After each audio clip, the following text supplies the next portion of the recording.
Welcome back to the Blue and Gold podcast. I'm JD Kameen, sitting with my much better looking co-host, Geoffrey Whiteside, class of 15.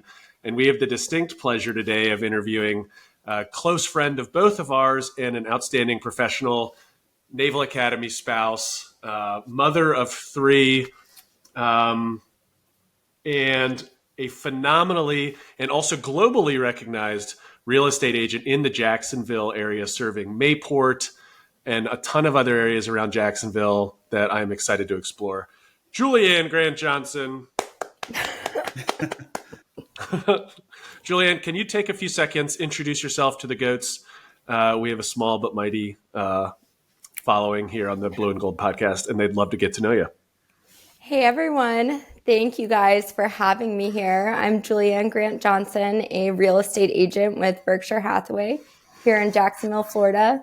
My main areas of service are Naval Station Mayport, NAS Jax, and up in Kings Bay as well. So even though that's Georgia, a lot of people like to live in Florida. I'm from Gulf Breeze, right by Pensacola. Shout out to all of the flight school students. Hey.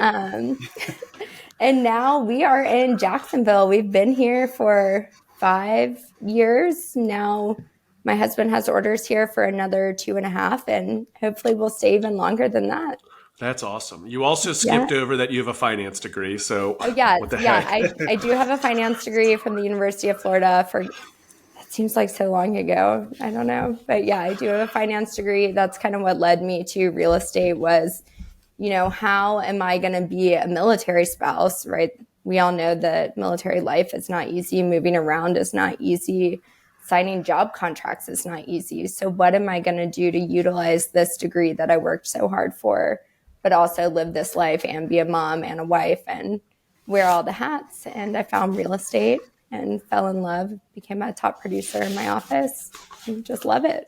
I can't believe you were even available for a podcast on a Friday at 1 with all of the stuff you have going on. I mean, it's crazy. That's how it is. I feel like, I don't even know. I just ordered one of those calendars that's just a giant screen on your wall. So other people can add to it. My family can just walk by, figure out what I'm doing. I always wanted to ask this question. How did you do it when your husband was on deployment? Because you have 3 little ones. I only have one little one. Dude. He literally is, he just, my. I don't know how you do it. I see you're a top, producing real estate agent. You run an excellent business.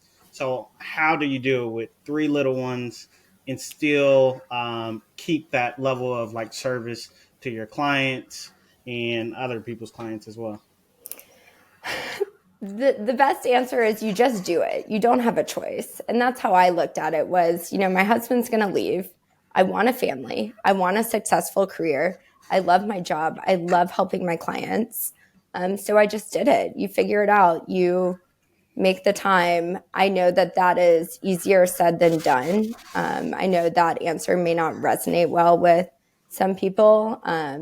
I was fortunate enough to be able to afford assistance when my husband was gone.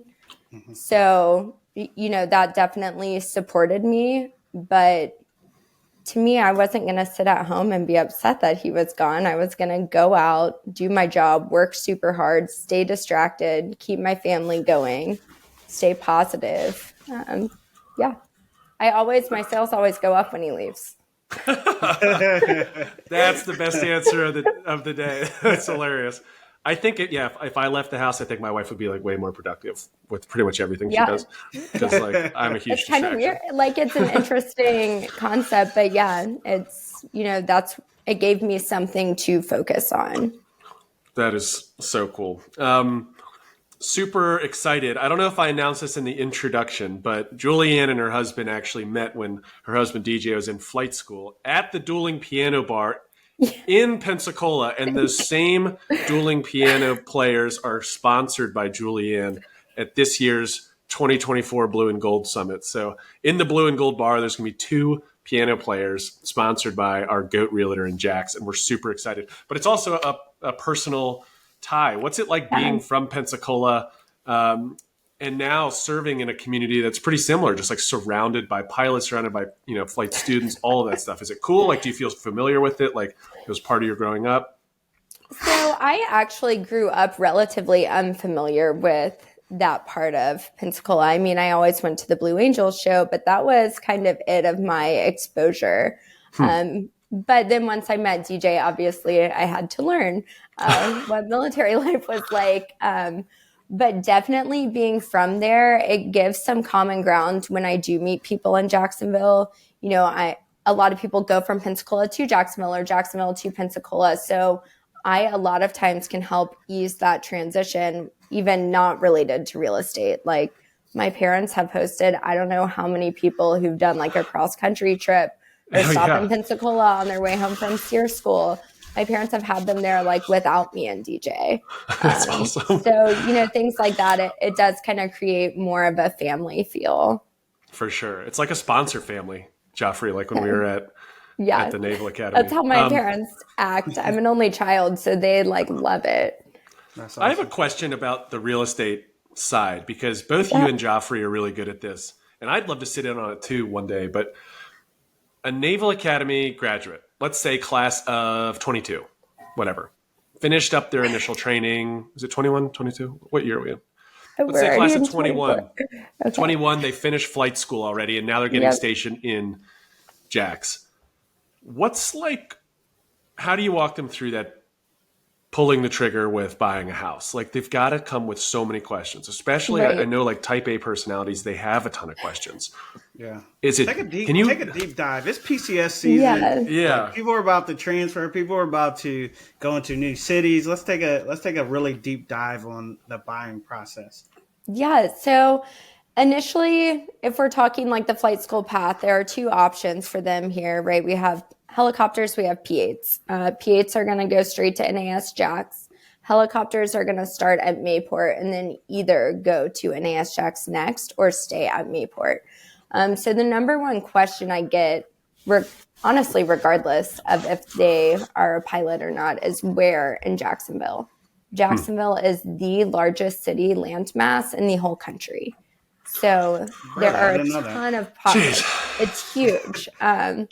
So they don't know where to go. And I mean, Geoffrey, you know this, we have to follow fair housing laws. So I try to educate people as much as I can, but also it depends on what you're looking for. So before I even go into the buyer process with a client, I want to get to know them. I want to know what their goals are. I, want to know, is it just them? Are they coming with a family? Do they want to be able to walk places? Do they want sidewalks? Do they want amenities? Do they want to be able to walk to a bar or a brewery? Do they want to go to the beach, or do they like a downtown lifestyle? So many different things. So like the personal connection to start, to me, is the most important. Absolutely. I feel like you guys, both of you, are in like a really rare category, because you've got to do more VA loans than conventional purchases, right? Which is super rare in my whole career. Yeah, like that's so rare if you take like a cross section of the US, like so rare. I mean, there will be times where I'm on an email chain with both Julianne or Geoffrey, different cities, and I'm about to say a response about a VA loan thing, and they beat me to it. That's how familiar they are with some of the VA loan stuff. Can you talk about, if most of your clients are using the VA loan, do you have to still, even in 2024, get a listing agent up to speed or another real estate agent to like sell the VA loan, or is that myth kind of squashed? So I definitely think that happens. To me, like, it's no problem. You want to use a VA loan? Great, we'll get it done. And I think that that's where everyone should be at. And unfortunately, it's not. And a lot of realtors are not educated on them, even in a military town. They're just not. So I give all of my clients like a buyer process. And in every consult, I say, if you take anything from this consult, whether we work together or not, please learn the buyer process. Know what's going to happen. And I have in there, if I'm meeting with a military client, which 98% I am, the VA loan steps. So the additional inspection, potential things that could happen. But when I go to write an offer on a house, I always ask that agent, even if they've checked in MLS, that they'll take a VA loan. Just to confirm, I know you said sellers would take a VA loan on MLS, but are they okay with that? And I've gotten responses of like, well, why wouldn't they be okay? Well, we do have a WDO inspection. Oh, no, absolutely not. Then no, we can't take that. And It's like, well, you put it on MLS, so now you need to go do a change authorization with your seller because you weren't educated. So conversations like that happen all the time. I can't believe it. I can't believe it's still happening, because it's funny now when we do even a conventional loan. Sometimes like, I have to refresh my conventional loan knowledge because we're so used to doing VA. Okay, but then shifting to like Jacksonville as a whole, I feel like Jacksonville's exploded, like literally exploded. If I open up like the Wall Street Journal or like The Economist, I always see stuff. And it's also tied to like the NFL too, because like there's been so much NFL action going on in Jacksonville. Like, did you expect the city to go through this? Did you see it coming? And what do you think's coming next? So I got my real estate license the month before COVID started, February 2020. So first showings were with a mask on. So I had no idea what to expect, which was really interesting. And I was still able to find success in the market, which to me was sort of a positive turn that, if I can do this during COVID, I've got this. And then I would say more recently, I sat in on he's like the manager of Jacksport. So North Jacks, in between like Jacksonville, Yulee area. So Kings Bay people would be interested in this. And he said that on average, 58 people a day are moving here. Oh my gosh. That is so many people, because so many businesses are coming here to utilize all the land that we have on the north side. Dude, that is crazy. 58 a day? 58 a day. How does the city even like sustain that? Like how like the municipality? That's nuts. Yes. Oh, that's crazy. The county that I live in, the population grew by 22% in the last year. Oh my gosh. It's the #1 school district in the state. That's and that's just local industry driving that, and like oh my gosh. Has there been one industry that's really taken off? Like I know on like the Space Coast, there's obviously like about like SpaceX and all that stuff. But is there like something in Jacksonville that's driving that? We have a ton of businesses coming here, various types of business. I know like some safe businesses moving here. Amazon opened up a headquarters here, or is in the process of Amazon. So Uncle Amazon. Yeah. let's rewind a little bit. JD, let's give the people what they want. So you connect with them on a personal level. Yes. Then what after the buying process? Because when I graduated the academy, I was not educated on buying a house or anything really. So I think that would be super helpful if you just break that down. So to a step-by-step through the buying process, we meet. That's step one. So I require might be a strong word, but I really prefer to have a consult with every single client. It used to be, as a realtor, a safety concern. We're kind of trained, don't go, especially as a female, don't go meet someone at a vacant house for the first time. Didn't even think about that, but that's the real thing. So consult, meet at a coffee shop, meet over Zoom. A lot of my clients aren't here, so we do a Zoom call. I really like everyone who's going to be involved with the purchase to be on the Zoom, whether it's a parent, a spouse, an aunt that's giving money, anyone who's going to weigh in on that decision-making process, I do think should try to be part of it. The reality is some people, are deployed. I can only have one person on. Either way, I like to start the consult, and that's the beginning of the buyer process. Next step in the buyer process, is to really go see homes. So now we've met, we've come up with a game plan, we've discussed your timeline, which JD can probably touch better on the timeline of a loan than I can. But once we come up with their timeline, I know when they want to be here, when they want to close, when they're comfortable making that first mortgage payment. And we discuss all of those things. The next step would be to see houses. Okay. Sure. Quick go question. Ahead. Do you require them to get pre-approved before you go see homes? Absolutely.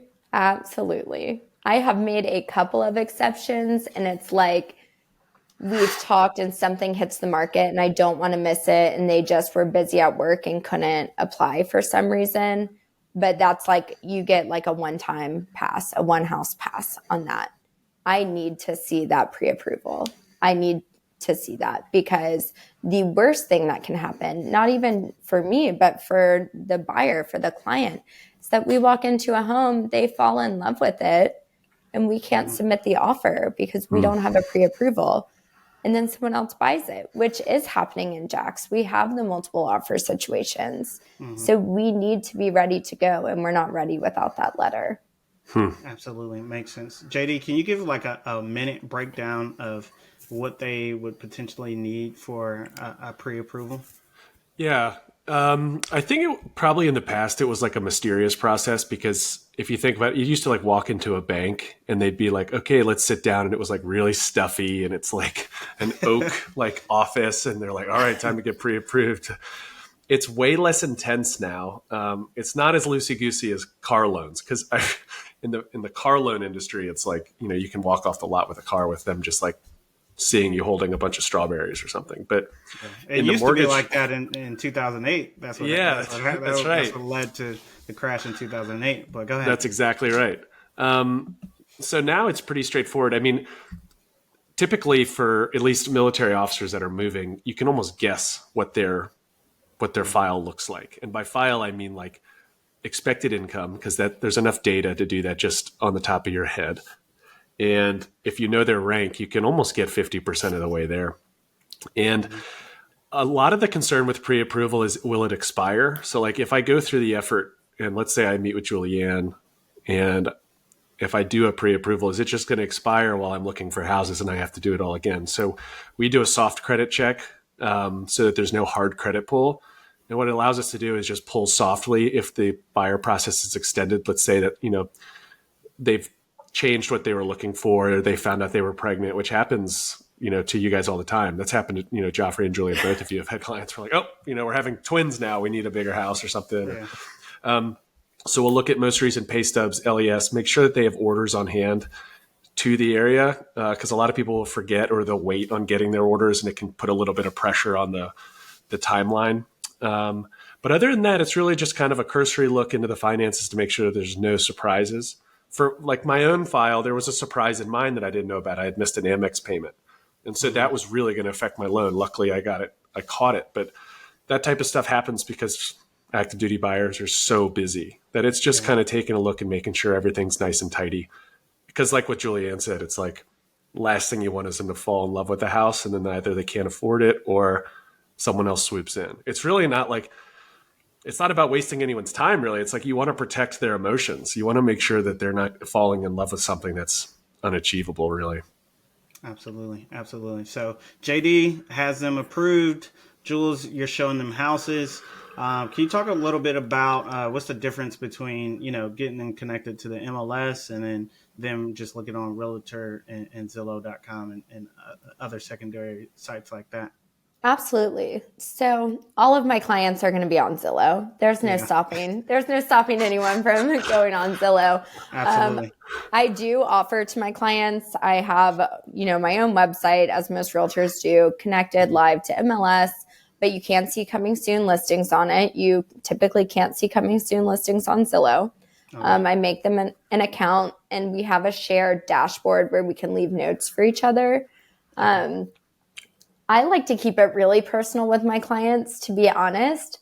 I text them new listings almost every day. So I have an alarm that goes off on my phone that says, Julianne, check new listings at this time. I keep a chart in my office of what everyone's looking for, and then I shoot them out in a text. Absolutely. I also present to my buyers with Berkshire Hathaway. We do have an off-market database for clients who have signed on with us. So Berkshire Hathaway, our office size only, they're being held on a waiver. I'm not sure what your state laws are, but we are allowed to hold homes on waivers. And then they're not an MLS at all. So I have access to those as well that I will send to my clients. Yeah, in here in Virginia, we're actually not allowed to have like coming soons, and so it's a little weird. At least in our MLS in Virginia Beach and Norfolk, I shouldn't say the whole entire state, but it's a little different when it comes to that. But I 100% agree with you. Our team likes to attack it from all different angles. We send our clients listings. We connect them to the MLS. We tell them to look on Zillow. And if you see a house on Zillow, send it to, us, and we can verify flood zones. We can, verify it's not under contract and stuff like that. So what do you do if the buyers are not in town? They're like deployed or in another city. That's a good question. What's your process look like when that happens? Because that happens a lot in the military, as you know. I would say that more than 50% of my clients aren't here. So during my initial buyer consult, I kind of present them the question of how involved do you want to be? Because I'm comfortable doing everything by myself. I can just send you videos or just FaceTime you. And so I let them know, even if they are here, they're dealing with flight schedules or ship schedules and times where they're in top secret rooms and aren't going to have a phone. But I don't want them to miss a house that's new on the market. So I let them choose what they want. But when they aren't here, I just go do it by myself. I'll FaceTime them or take videos and send them. I go sit at the inspections by myself and just kind of hang out, take notes of things, have the debriefs by myself. I almost would say that as much pressure that I feel when I do that, when my clients aren't here, I do such a good job because I have to pay such close attention to every detail, because my worst fear is that they get into town and they really dislike the home and aren't happy. Yeah. So, I let them choose how they want to handle it. I'm perfectly comfortable doing everything alone. I have tons of clients who don't even see the house until after closing. Wow, absolutely. That's a lot of pressure. It is a lot of pressure. People care the most about the house. It's like you're watching somebody's baby for 30 days. Yes. That's why I'm overcritical when when I do that, and I critique every little thing about the house, everything about it. So just to live up to my standards and their standards, I'm really, really overcritical when I'm doing, virtual. That's such a service. What you guys do, that is such a service to people that are deployed. It would be easy just to be nonchalant about it, because you could be. There's no one watching, so it's that is a pretty sweet service. Yeah, absolutely. So, Jules, okay, they're searching for houses. They want to put in an offer. What's the different type of offer tactics that you use, whether it's closing costs, offer price? Can you give us a breakdown of that? Absolutely. I have different conversations depending on, I normally talk to my clients about their financial goals up front. So something that I ask for a lot in offers right now would be asking for a rate buy down. But at the end of the day, what really matters is what they're comfortable with. So I will send the home a lot of times to JD and say, can you give the numbers to my clients so they can decide if they want to ask for a buy down or do a lower offer. A really important part, I would say, is establishing that relationship with the listing agent to see, are there other offers? What are the sellers looking for? To make sure that we structure it to at least even be considered. Absolutely. You said, rate buy downs. That means you guys' market is a little bit different than ours. Can you just elaborate on what type of market it is right now in Jacksonville? Because right now, you could probably get a rate buy down on a house that needs some work here. But if it's a house listed well and it gets pretty competitive, multiple offer situation. That's just in Norfolk/Virginia Beach right now. That's just the market we're seeing. Is going to get a little bit more competitive as PCS season comes around. So can you just speak on Jacksonville's market?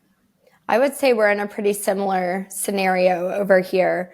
So the rate buy down would be more on a home that's been sitting. So we like to analyze how long has it been on the market, a scenario where they don't have other offers. Or if you need the rate buy down because you need your monthly payment lower, maybe we offer over asking price and then do a rate buy down so that money is financed over the 30 years. We're definitely having the multiple offers. I just submitted an offer. It was one of 19. Dude. Oh my God. We did good. We were in the top. We unfortunately didn't win that one. But if you're listing your home and you're following, a trusted real estate advisor's advice, you're gonna sell fine. 19. 19 offers. That's almost right? half of the people that are moving to Jacksonville every day. What? Yeah, 19 is ridiculous. Yes. 19 is ridiculous. One thing that I found very helpful is reaching out to the agents that have sold properties in that area just to figure out, what offers got accepted, especially if it's in a location that's super competitive, what offers got accepted, whether they play, their closing costs or not. So just really gather that intel so I can bring it back to, my buyers and say, hey, look, this is kind of what the going rate in the neighborhood is, as far as, offer price, closing costs, and things like that. So I found that really helpful. Okay, so they get an offer accepted. What happens next as far as inspections for Jacksonville? Right. I would imagine it's a little bit different. I forgot. Somebody was moving from Jacksonville, coming here, and they said something about some type of, I don't know, wind inspection. I don't know. I was like, we don't do that here. We have a wind mitigation inspection. Yeah. Yep. There's so many hurricanes. Yeah. So touch a little bit on the inspection process. I've never even considered that doesn't happen in other places, being from Florida and just hurricanes are part of my life. So we're under contract now, offers accepted. We have an executed agreement. Standard inspection period here is 10 days. I always recommend the general home inspection, right? You want to get to know the home, know what you're buying, know the ins and outs of it. Then if you're using the VA loan, we'll have a WDO, the wood destroying organism inspection. And in Florida, for insurance purposes, we'll have the wind mitigation and 4-point inspection. So the four major that's what points, it was. I was the four like, major points of the home. Gotta see if that roof's just gonna. The insurance providers require it, so you can't get insurance without it. And most of the inspectors here actually include the 4-point and wind mit with their home inspection package. Okay, it's kind of weird. This is probably something that nobody knows, but like Julianne and I have like a hurricane tracker, because if there's a named storm that comes into the Gulf of Mexico, you can't bind insurance in Florida. Yes. So a hurricane or a named storm can such linger. a big deal here. It can linger in the Gulf, even nowhere close to Florida. And if we're like 8 days out from closing and you can't bind insurance, it's like, I'll have like hurricane maps. And I'm like, oh God, here comes Maria. Like, we're not going to be able to get insurance for the next 2 weeks. So it's really weird. It's like an actual thing. And it's unfortunate because I have properties in Pensacola and like insurance is definitely a thing down there. Julianne, what do you usually recommend? Like, insurance is part of the inspection process. Right. And when like, most of us are used to going to like USA or stuff like that for insurance. Like, do you start looking for insurance during the home inspections, or like, how does that play into when you're putting that into the buyer like timeline and stuff? I recommend doing it as soon as possible, because the house, the contract is going to be contingent on financing, and financing is contingent on insurance. So if we're not going to be able to get insurance, we need to know sooner than later. Typically, there's not an exact timeline on when you have to have it, except for the loan approval period. So I do recommend it as soon as possible. I sometimes, depending on the house, tell people to hold off until we have repairs agreed on, because we may, if we're going to get a new roof, we don't want to go ask for an insurance quote until after that roof is on. Good point. Yeah. So it's case dependent, but I would say to start looking sooner than later. USAA actually dropped a lot of parts of Jacksonville. Yeah, good point. I forgot about that. Same with Pensacola. Yeah. Interesting. So have you seen that be a problem as far as just like insurance, just in general? I don't own any property in Florida yet. I need to talk to you offline because maybe looking to buy a house in I Florida. get Julian's text too. I'm like, yeah, if you see any duplexes. We have a lot of them. Yeah. Absolutely.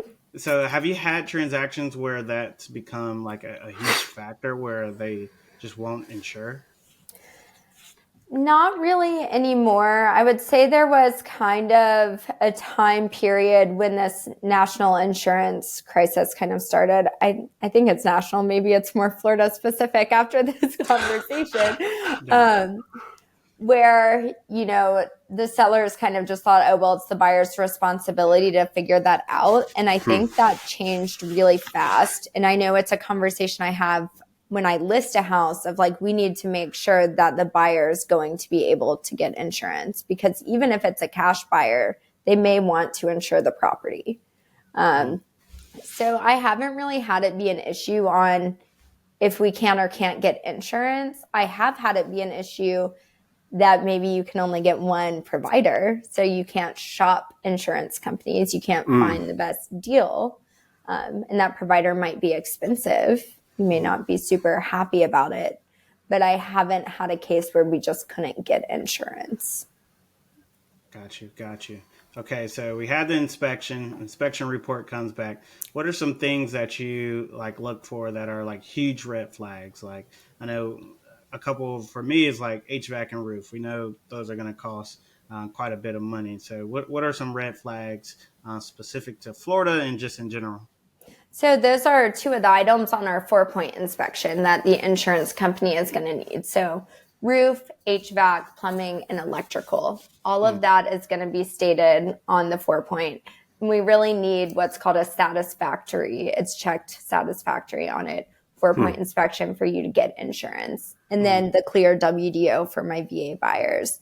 So those are the first items I'm concerned about, because we need those to be good just so you can buy the home. Yeah. The next items would be any major red flags the inspector notes that might change your quality of life in the home or be expensive for you to handle. I always talk to my buyers about, what are you comfortable doing on your own and taking a concession for, versus what has to happen for you to move in? Because if something has to be fixed for you to be comfortable moving in, we need to ask for that. Absolutely. What would you say, for those who, if you have a difficult seller who says, I'm just not repairing anything, right? What do you say to that buyer who might have to release? Do you like prep them for that? Because it's happened to me. It happens more frequently than you think. So what do you say to them to prep them for that situation? It does happen a good bit. And I try to read the initial offer negotiations, right? If it's already difficult there, I start prepping my buyer then. Hey, they wouldn't really budge on ask price. We had a difficult time getting under contract. This might foreshadow what repair negotiations look like. And I'm normally pretty spot on that aspect. As far as the repair negotiations, when I have a seller who's just not willing to do anything, I do talk to the agent and say, well, you did accept a VA loan, so it's really on you to tell your seller what needs to be done for at least the financing repairs. And then I just talk to my clients, can you sit through this? How much do you want this house? If this is it and you don't want to keep looking, let's work with the sellers and try to get a concession. We could ask for a price reduction. We could ask for closing cost coverage. Like, how much does this mean to you? Yeah. If this is it, then let's move forward, because at the end of the day, a lot of times it's not that much money in the grand scheme of a real estate transaction. Yeah, absolutely. And I don't want to expert. Jules is an expert. She's an expert. She's handling all my questions. Yeah.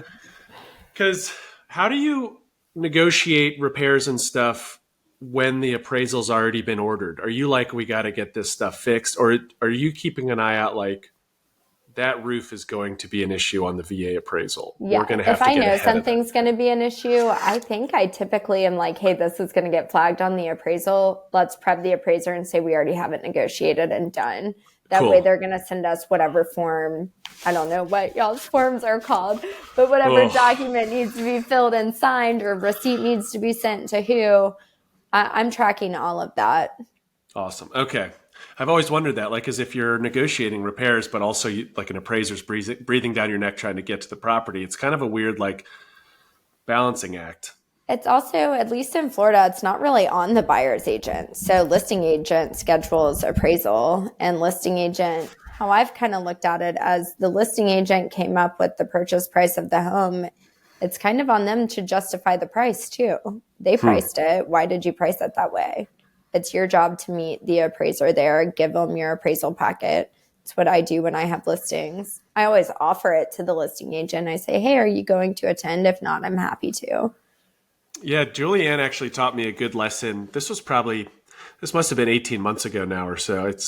Time is like flying, but we had an appraisal come in low, which is still rare. I mean, it's pretty rare.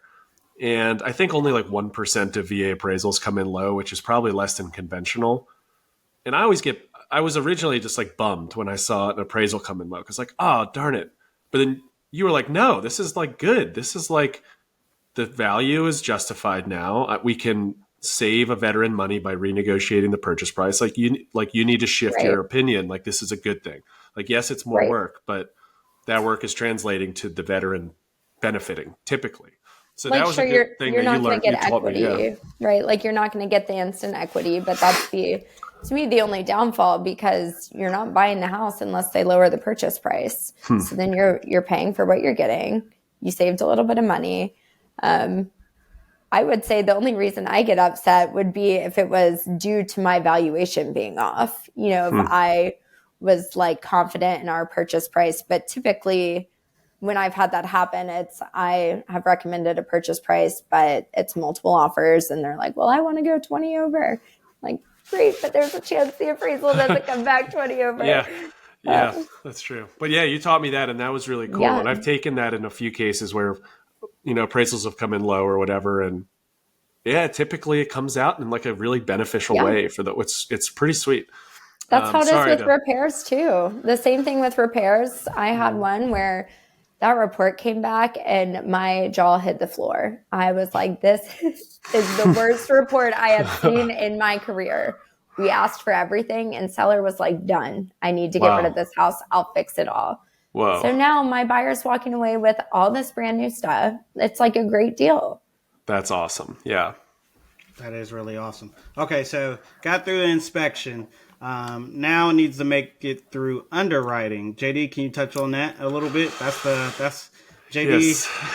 That's the tough part. Golly, it's the U word is constant. Yeah, for those of you who don't know, an underwriter is like a licensed professional that looks at the finances of a mortgage. They also look at other documentation that comes in from the real estate side, like the brokerage side. They're super nosy. You got to submit a lot of paperwork. They are like Sherlock Holmes. Yeah. And yeah, typically I try to develop a friendly relationship with if I work with them a lot.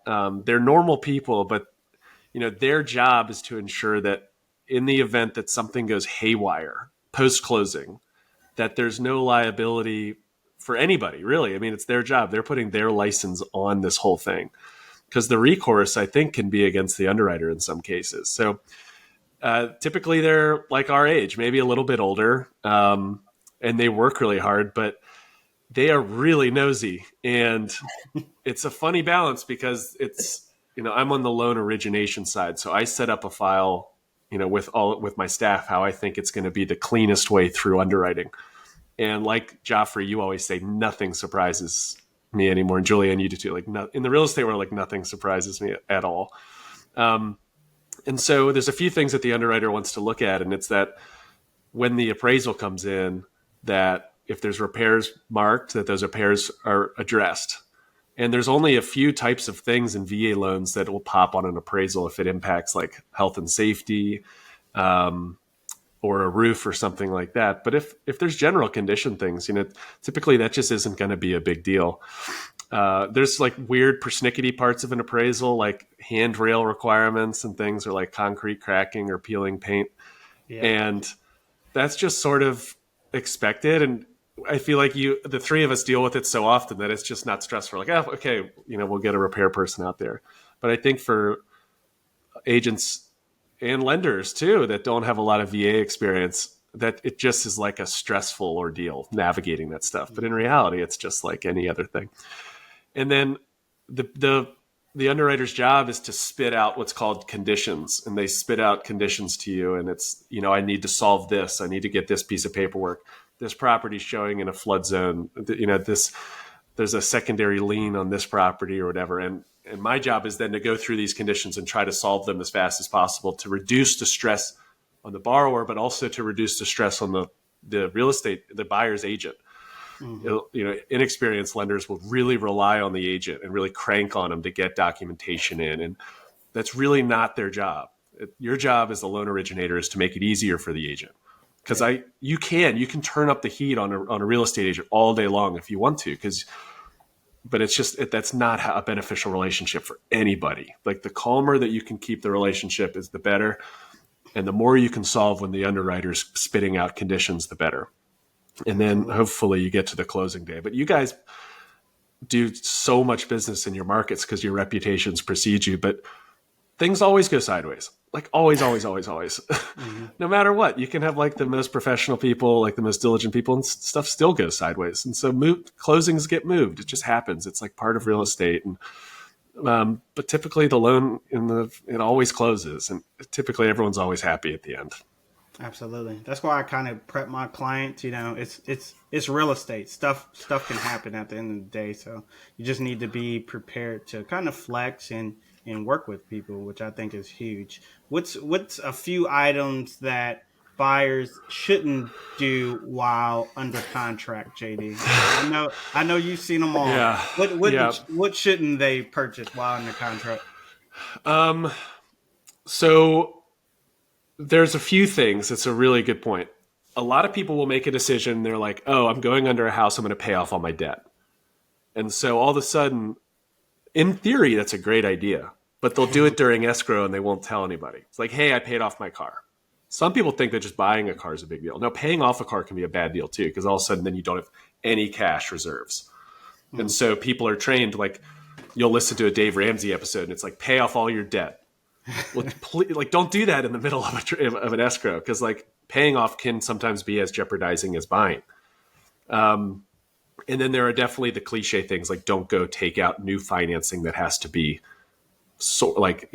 worked through, because a lot of times people will buy a house and they're kind of right on the approval limit and the percentages are really tight. And all of a sudden, if you add a $1,500 boat payment or whatever, it can just lead to loan denial. Mm-hmm. And then there's a few other things, like people will inherit little pieces of property. Like if a grandmother passes away and she had like a tiny plot of land, and they may actually have a mortgage on that property, but they don't really understand that they do. They may think that they own it free and clear, but they're paying somehow seller financing through an estate, and it's kind of confusing. That actually happens more than you'd think. And so just understanding, if you own things that aren't necessarily crystal clear in your life, understanding how you own them, and if you're paying on them in a way that maybe even you don't understand, and it's going to come out in underwriting. Yeah, it happens for sure. It happened yesterday. Of course it did. Of course. Jules, what's three pieces of advice you would leave to someone looking to either get in real estate or just learn about real estate? What's three pieces of advice? I would start with just do it. What we said in the beginning, like, that's one of my biggest regrets, was not getting in it sooner and not buying a house when we were in Pensacola. The only reason that we could afford the house we currently live in is because we bought a less expensive house first, let it appreciate, use the proceeds, put them down on a bigger house. I'm planning to do that again if we stay here. So just start somewhere, whether it's podcasts, listening to them, educating yourself, meeting with a lender, meeting with a realtor, and finding out you actually can go ahead and buy your first property. Most of the people listening to this probably can go ahead and pull the trigger on a property. I would do it wherever you are. I would say start thinking about it and just begin. Another piece of advice would be to, I think, keep it Have happy fun. and calm. Yeah, just smile. It's positive. There are losses in real estate. It's stressful. The transactions can be really stressful. At the end of the day, everyone wants the same thing, right? Mm-hmm. We all want properties to close. We all want to support each other. We all want to support military families. Collaboration over competition is a phrase I like to use. And That's I love that. What is it? I'm going to write that down. What is it? Collaboration over competition. I love that. And just in this business, there's enough business to go around, so I would say, I don't know, Jules, you're taking a lot of it. Just like a thank you. Black gravity, like a black hole towards Jacksonville.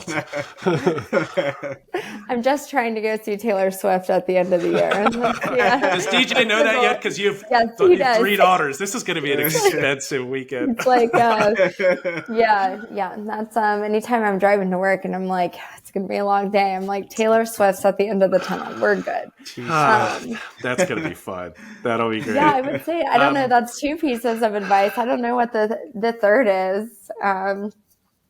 To not let the hard times get you down, which is similar to my second piece. But that was one of my vision board for this year, and one of the things I set for myself. I struggled with letting this business get me down when it was hard, and you just don't let it get you down. It doesn't need to. Absolutely. So we'll see you at the summit in Yes. 4 weeks. What is that now? 4 weeks, dude. I am so pumped for the Blue and Gold Summit. This is going to be awesome. Can't wait. Yeah. I'm specifically pumped because I didn't get this education until I was in my 30s, and to have people like Geoffrey and Julianne that will sit down quietly with. There's a lot of midshipmen coming, which is epic. Because that's really the future. I wish I learned this in college. Why was there? Why did we not learn this? And you have a finance degree. Imagine us. Right. We didn't have it. We didn't even have that as an option. I studied debt and equity, and that was it. It was just how to amortize things. You give me that amortization sheet at closing, though, I can tell you how it was all calculated. I got you there. We didn't get that. I spent my senior year developing a small robot that would tell me what the temperature was outside. It was that.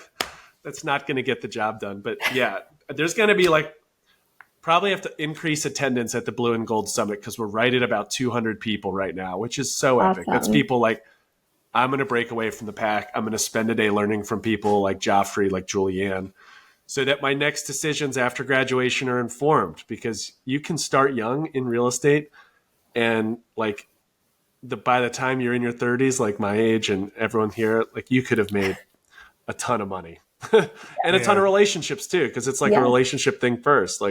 So that's super cool. We're pumped to see you April 13th. Thanks again for the pianos. That's going to be a blast. Geoffrey, anything else?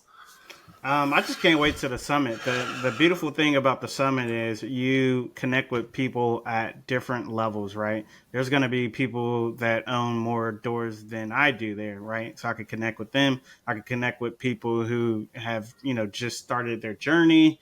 That's a beautiful thing. There's going to be a lot of great information passed, through the panels and our guest speaker and the podcast and stuff like that. But you would be doing yourself a disservice if you didn't really try to connect with the people there. So that's huge. And Geoffrey's so humble. He sat down for this podcast and he was like, I'm sweating a little bit. I just came from this inspection on this new 24-unit property I'm buying. I'm like, dude, you're such a sandbagger. Oh, my goodness. Yeah. That's awesome. Well, Julianne, Jules, thank you so much. Yes, thanks for having me, guys. If you're looking for a property in Jacksonville or looking to sell, list, do anything real estate related, hit Jules up. Where can they find you on Facebook, Instagram, and stuff like that? It's Jax with Jules on Instagram, JAX, just like the NAS Jax with Jules. Yep. Awesome. Me and JD are working on the website so we can have everybody's bio up there and all their information. We're just slacking a little bit, but we're just sort of brutes when it comes to technology. But exactly. But no, I appreciate it coming on this podcast. And this is Geoffrey Whiteside and JD Kameen signing off.